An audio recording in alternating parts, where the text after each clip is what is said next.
में जिसके दिमाग में मुश्किल से मुश्किल मैथ के फॉर्मूले किसी जादू की तरह कौंध जाते थे। जी हाँ, हम बात कर रहे हैं श्रीनिवास रामानुजन की। हर साल 22 दिसंबर को उन्हीं के सम्मान में भारत में नेशनल मैथमेटिक्स डे मनाया जाता है। अक्सर लोग उन्हें एक ना जानने योग्य जीनियस कहकर बात खत्म कर देते हैं, पर क्या उनकी काबिलियत सच में कोई दैवीय चमत्कार थी?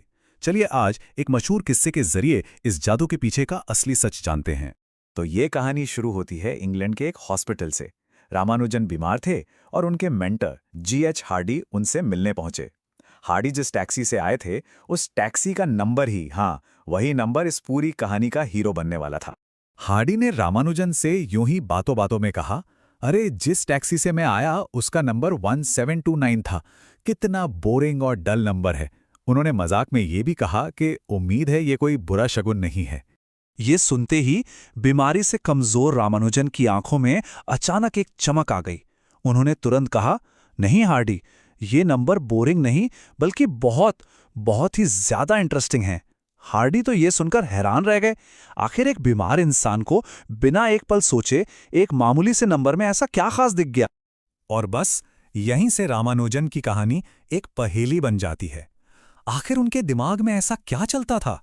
क्या ये सिर्फ एक तेज दिमाग था या इसके पीछे कोई और ही राज था?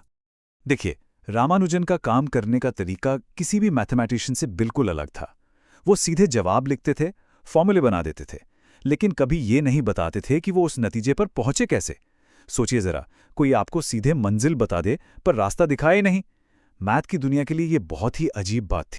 और जब कोई चीज समझ नहीं आती तो कहानियां बनती हैं। जब उनसे पूछा गया कि ये सब जवाब उन्हें कहाँ से मिलते हैं, तो रामानुजन ने कहा कि उनकी कुलदेवी नामगिरी सपनों में आकर उन्हें ये सारे गणित के रहस्य बताती हैं। तो क्या 1729 का राज सच में कोई दैवीय शक्ति थी या इसके पीछे छिपा है शुद्ध मैथ का लॉजिक? चलिए इस मिस्ट्री को सॉल्व करते हैं। चलिए अब पर्दा उठाते हैं इस राज से और जानते हैं 1729 के पीछे का असली गणित। रामानुजन ने जो कहा था उसका मतलब ये था 1729 दुनिया का सबसे छोटा नंबर है जिसे दो अलग अलग तरीकों से दो क्यूब्स के जोड़ के रूप में लिखा जा सकता है। पहला तरीका है 1 का क्यूब प्लस 12 का क्यूब, जो बनता है 1 प्लस 1728 यानी 1729। और दूसरा तरीका 9 का क्यूब प्लस 10 का क्यूब, जो होता है 729 प्लस 1000, और ये भी 1729 ही बनता है ना कमाल की बात? तो साफ है ये कोई चमत्कार नहीं था।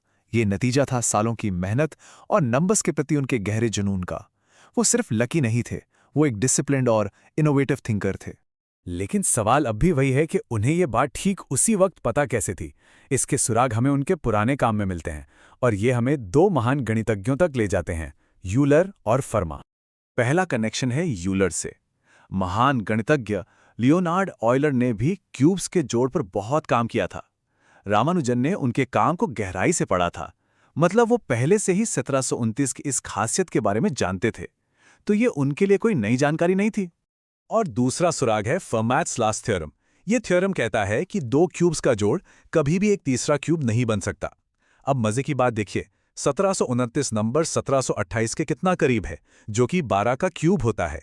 इसका मतलब 9 का क्यूब प्लस 10 का क्यूब लगभग 12 के क्यूब के बराबर था।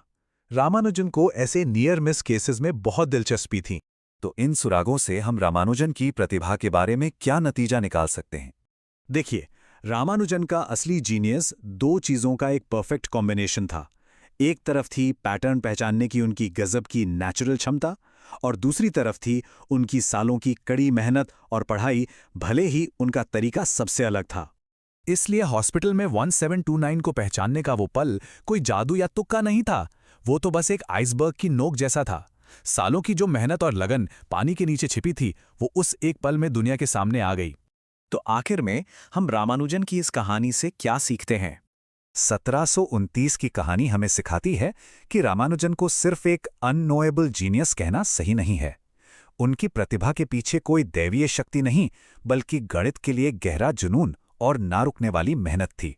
उनकी कहानी का असली सबक यह है कि सच्ची प्रतिभा सिर्फ एक तोहफा नहीं होती, ये एक ऐसा तोहफा है जिसे लगातार जिज्ञासा और कड़ी मेहनत से तराशा जाता है, उसे और बेहतर बनाया जाता है।